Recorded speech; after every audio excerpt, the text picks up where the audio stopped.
শরতের শেষ থেকে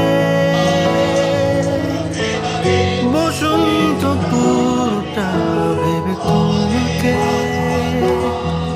কেটে যাবে